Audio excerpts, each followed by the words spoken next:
Hey guys, Rogue Reaper here. I'm just sitting watching the snow. It's really pretty. I didn't expect it to be snowing um, in Seattle, of all places.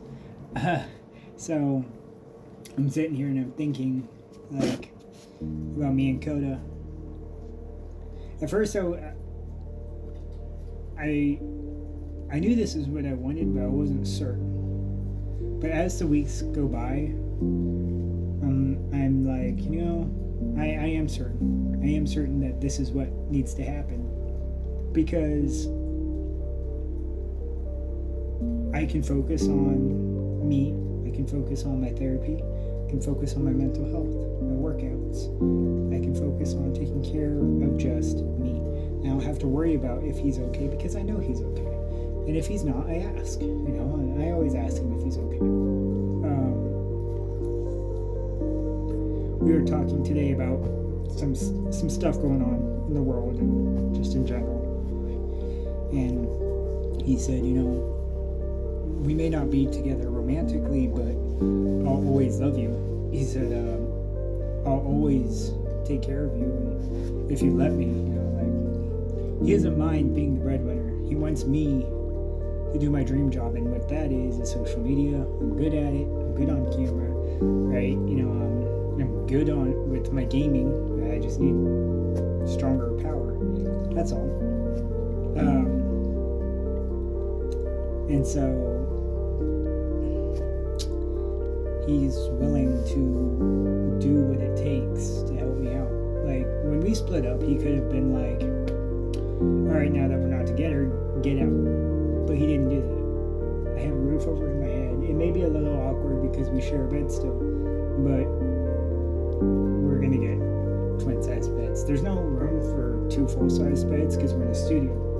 But again, I'm not complaining because I have a roof over my head. There's people out there in the world who don't have a roof over their head and who would love to be in this situation and have a roof over their head. Now, that being said, that doesn't mean I don't want my own place at some point where I can have my own space and have my own,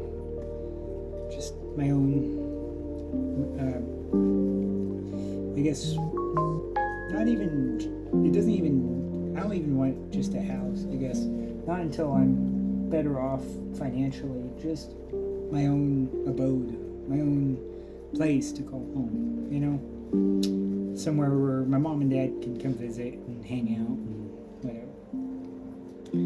But I'm always thinking about things that I'm grateful for, so I don't ever take anything for granted. I mean, I've tried working a 9 to 5. I used to work like graveyard. I would work from like 11 p.m. until 10:30 a.m. at a place called Save Mart. It's California based, back when I lived in California. And I did that for like a year. So, not even. Was it a year? I think it was a year or so, or something, because I was saving up for my great aunt's car who had died. It's a long story. Anyway, my uncle was selling me the car for $1,000. It was a 1997 Oldsmobile Achieva. It was really, really nice. It had like 67,000 miles on it when I traded it in for a different car. But it was really nice. And man, the gas mileage sucked, but it got me where I needed to go, and it got me here to Seattle safely. So, but my reason for saying I used to work 9 to 5s and different jobs is because I didn't realize how debilitating my anxiety was. Like, every time somebody would talk to me, I would kind of just nod and be like, okay, and then kind of just walk off. And I'm realizing that a lot of my stress was because of work. Like, the thought of working with people, or just random people, it just makes me anxious. I've always had anxiety, but it was worse when I was around people and just working. It was a lot worse. I was always trying to make sure I was doing everything perfect. I was always making sure that I was never a bother to anybody. I was always making sure that I did everything right. And if I didn't do something right, it like, it messed with me. And it would ruin my day because I didn't want to be seen as like, oh, well, they can't take care of anything or they can't do this right, whatever. And so working a normal, I guess, job is like debilitating to me. And I'm not sure if there's anybody else who feels the same way. Maybe, maybe not. I don't know. But I've always been more comfortable on camera, and just doing social media. I've always been better doing this, doing what I love doing and sharing my thoughts and my experiences and videos with me and my dog. I mean, he has Fillmore, by the way. He's at his mom and dad's house. I think I said that already, from Friday to Sunday, to give me some space. But I mean, even Coda's parents have said, I'm still their favorite son. Which is funny because he's the oldest in his family, but I'm the favorite of the family. So it makes me feel good. I'm glad his parents like me still. But they also know we ended things on good terms.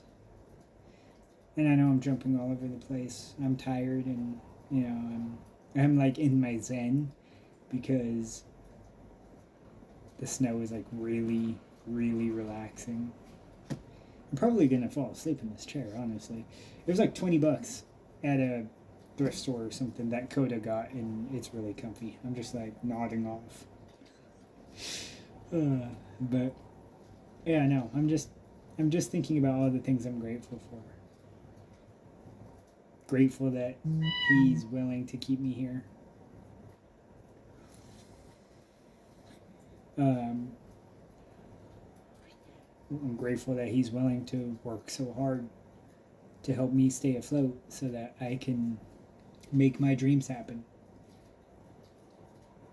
I'm grateful that he's not seeing me as a burden. He sees me as somebody he genuinely cares about still, but is willing to help through this patch. And he understands the debilitating anxiety because he's seen it firsthand. We used to work at a moving company together when I first moved here, and he saw the anxiety.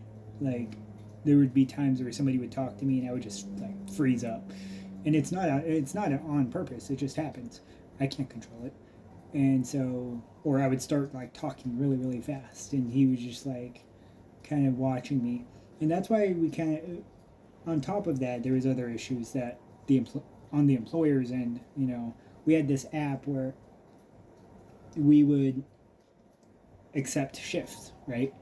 And I accepted it, and then the computer would say that I denied it even though I didn't. And the manager had watched me accept it, and on his end it says I denied it.